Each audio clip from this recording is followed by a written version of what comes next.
नमस्कार मित्रों, मैं इनाम दरेज भी सह शिक्षक सानी गुरुजी निवासी विद्यालय खेज। आज हम कक्षा 7वीं में पाठ्यांश देखेंगे शब्द संपदा। प्रस्तुत पाठ्यांश के लेखक है डॉक्टर सूर्य नारायण रणसुभे जी। प्रथमतः हम लेखक का परिचय देखते हैं। जन्म 7 अगस्त 1942 गुलबर्गा कर्नाटक। रचनाएं लगभग आपने 65 पुस्तकें, अनुवाद का समाजशास्त्र तथा हिंदी कथा साहित्य और देश विभाजन उल्लेखनीय है। आपका प्रमुख परिचय डॉक्टर रणसुभे जी मराठी भाषिक, हिंदी लेखक, प्राध्यापक, अनुवादक, समीक्षक के रूप में जाने जाते हैं। प्रस्तुत निबंध के माध्यम से लेखक ने शब्दों की शक्ति को दिखाते हुए उनकी संपदा को बढ़ाने के लिए जागरूक किया है। तो हम देखते हैं पाठ्यांश शब्द संपदा। आदित्य अवस्था से आधुनिक मनुष्य तक की विकास यात्रा का रहस्य किसमें है? क्या इसका तुम्हें पता है? अधिकांश लोग इसका उत्तर देते हैं कि अन्य प्राणियों की तुलना में मनुष्य का विकसित मस्तिष्क इस पूरी प्रगति एवं संस्कृति के मूल में है। ये उत्तर अपूर्ण है।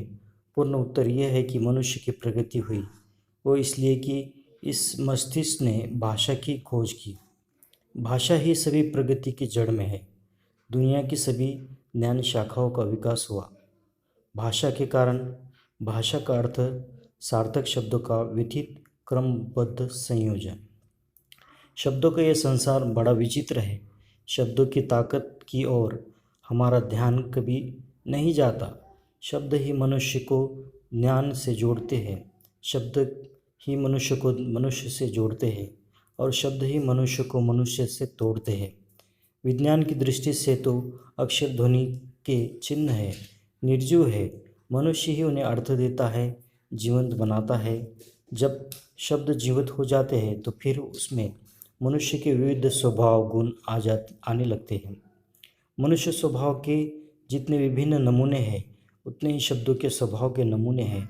जैसे कुछ लोग औरों को हंसाने का काम करते हैं, वैसे ही कुछ शब्द भी लोगों को हंसाते हैं। जैसे कुछ मनुष्य औरों को हमेशा तकलीफ देते हैं, वैसे कुछ शब्दों के उच्चारण मात्र सामने वाला व्यक्ति व्यथित हो जाता है।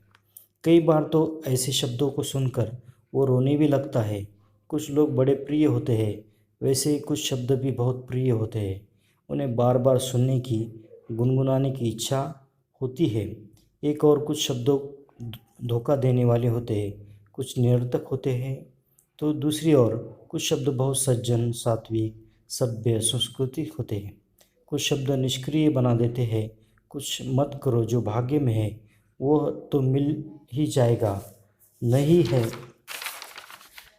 तो नहीं मिलेगा। न्यूटन ने कहा है कि किसी भी काम की सफलता के लिए 90% परिश्रम की, 5% बुद्धि की और 5% संयोग की ज़रूरत होती है।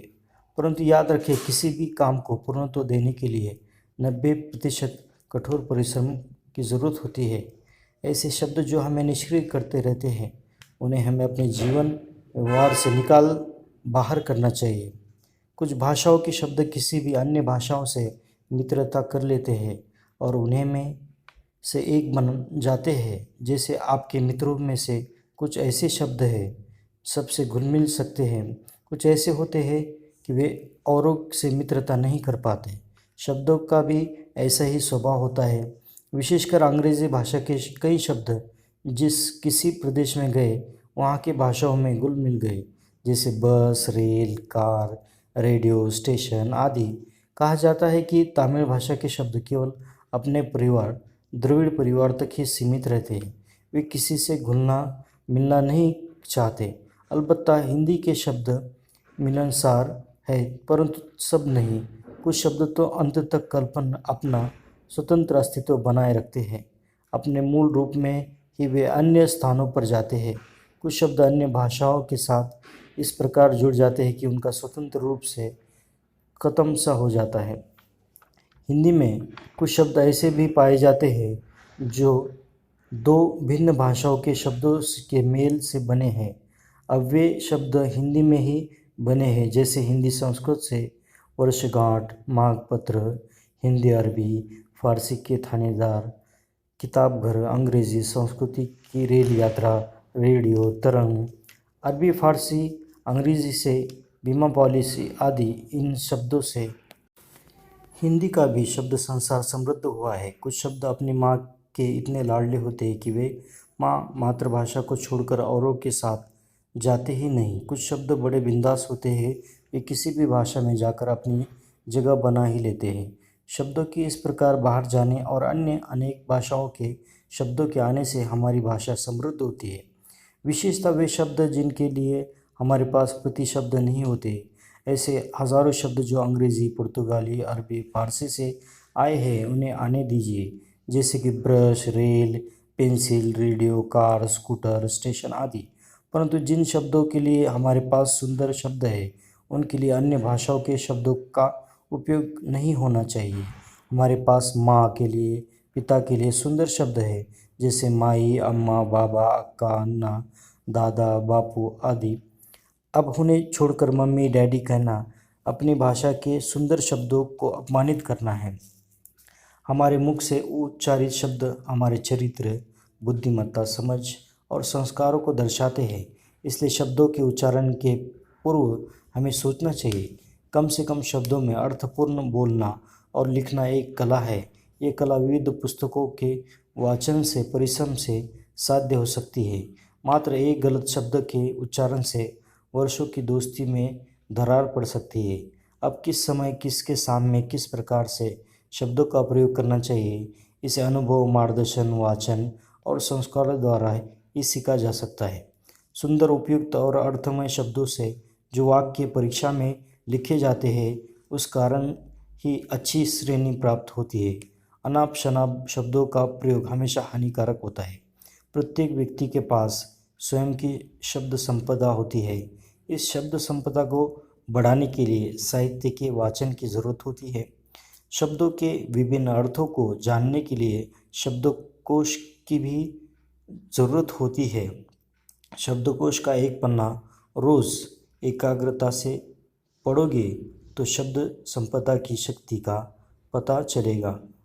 तो अब तय करो कि अपनी शब्द संपदा बढ़ानी है।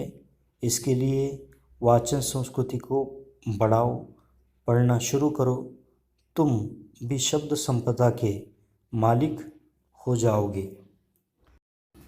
इस पाठ्यांश में जो नए शब्द आए हैं वो तकलीफ यानी परेशानी, निष्क्रिय, कृतिहीन, मिलनसार, मिलजुल कर रहने वाले, और दो मुहावरे आए, दरार पड़ना, दूरी बढ़ना, अनाप शनाप बोलना यानी कि निरर्थक बातें करना। इस प्रकार से पाठ्यांश में दो मुहावरे आए हुए हैं। इस प्रकार से लेखक ने इस निबंध के माध्यम से शब्दों की जो शक्ति है, उस शब्दों की शक्ति दिखाते हुए उस शब्दों की संपत्ति बढ़ाने का आग्रह किया गया